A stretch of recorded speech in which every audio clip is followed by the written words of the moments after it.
right, beautiful people. So one more book, and then I think I'm done talking about books for a while. Who knows? Maybe there'll be another one. Whatever. So the last book I'd really like to talk about is called The Artist's Journey. And this actually should have been mentioned on the first day that I was talking about a lot of different books, a few episodes ago, when I went in a complete rant on the different books in life to really level up your performance and multiply that performance and so forth and so on. And this is called The Artist's Journey. And it is also by Stephen Pressfield. Now, this is where, in my opinion, all of his books come to full swing, because this is after the War of Art, talking about fighting to essentially be who you should really be, and turning pro, which is leveling up, being consistent, being that musician that doesn't just love what he does, but now it's his job. Metaphorically, it could be anything, shooting a basketball, etc. And maybe you don't want to shoot a basketball that day, but it's your job. That's what turning pro is all about. But the artist's journey, and it actually says this on the top, and it says, the wake of the hero's journey and the lifelong pursuit of meaning. Meaning, this whole book is essentially talking about you're not just leveling up, but you're always dipping your feet in, so to speak, of the creativity, the warmth, the passion of what you love to do most, and how to continuously be, not just be passionate about it, but to continue to get better at it and to pursue it more.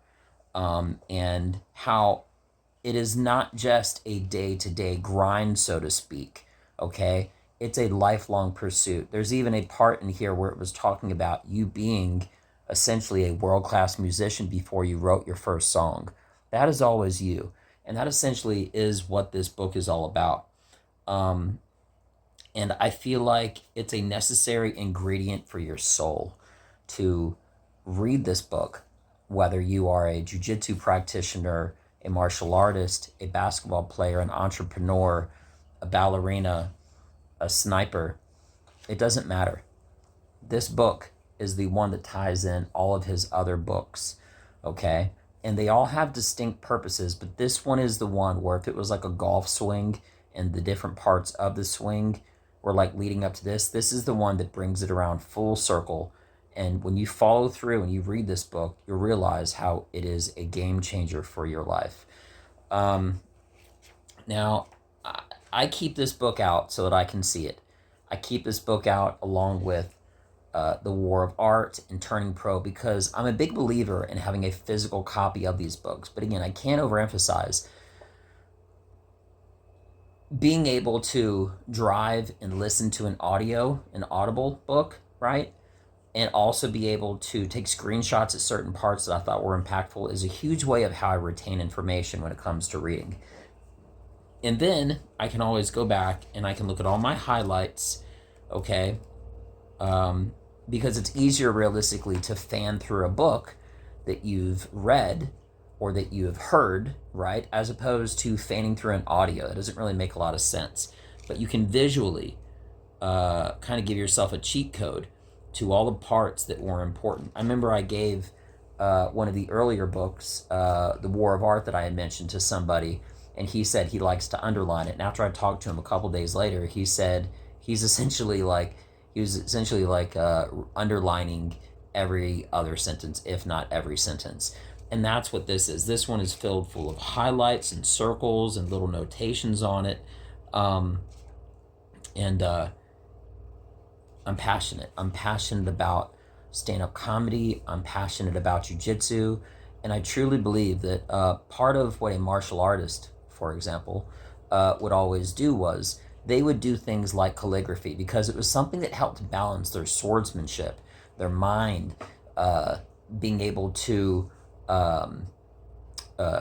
do something that's like peaceful and meticulous and very particular while not at war. And it was something that a lot of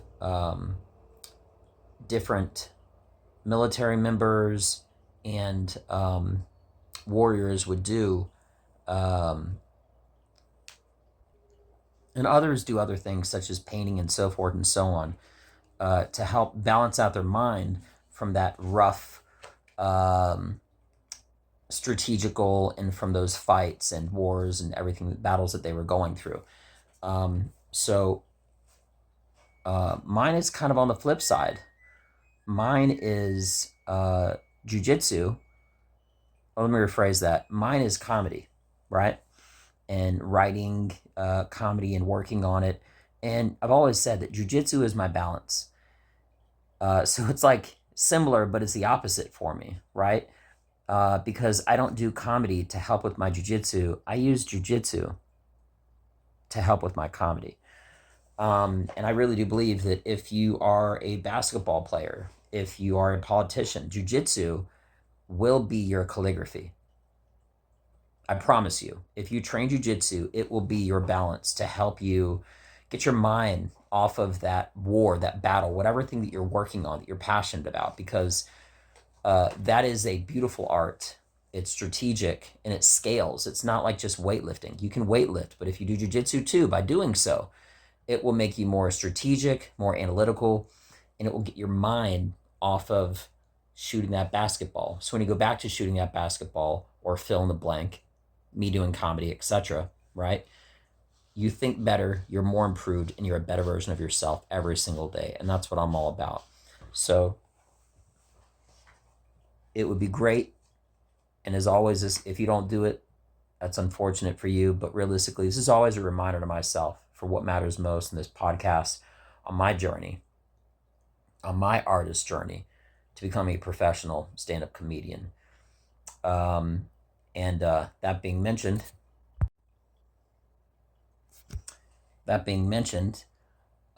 if you do read this book and train jujitsu, ironically enough, which is a whole other topic, I think that it will truly, it'll truly help you no matter what you're doing in life. But I really think that this is something that you really, really need to do sequentially in order. And the first is the war of art. Okay, to get out of that horrible procrastination of self-sabotage or delaying or whatever you want to call it, right? To not pursue what you really are supposed to be doing, your craft, your art, your gift, your creativity, right? Then turning pro, which is leveling up, all right? Going to that next level, now you're professional, okay? And even if you're not hired for a job, you can still be a professional, right? And then if you want to be a little bit more intrigued, which I think is always good, right?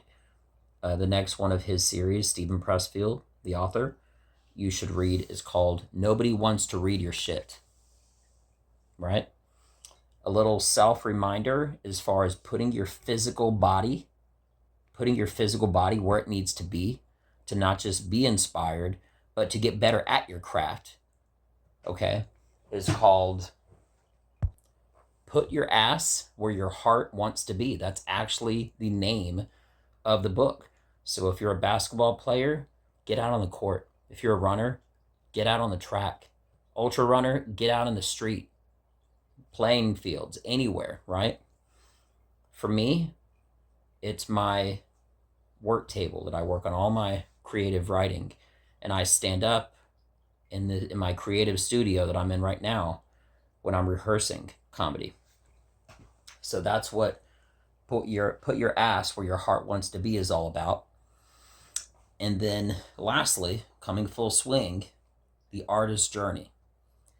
Now the first two I think are the most important order, the war of art and turning pro. However, if you do it in any other order, I'm sure it'll be fine. That's essentially the order that I went in. And I just can't overemphasize, this is like a staircase for your soul, okay? And the more that you read these books, okay, you can always go back to them and reference them, but leave them out, buy the audio, listen to it, make time for it, right? And by buying the physical book, you can underline it, go back, but leave it out so you can always be reminded about these lessons. That's what I do. And If something that I said happens to benefit you, well, that's great. I'm happy for you.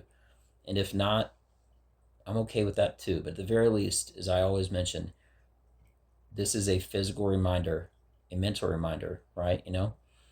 Of an imprint of a good memory and something I need to repeat in my life to be leveling up. So, with all that being said, over and again, I'm Benja. Well done. Thank you so much for your time. I'm out. Peace.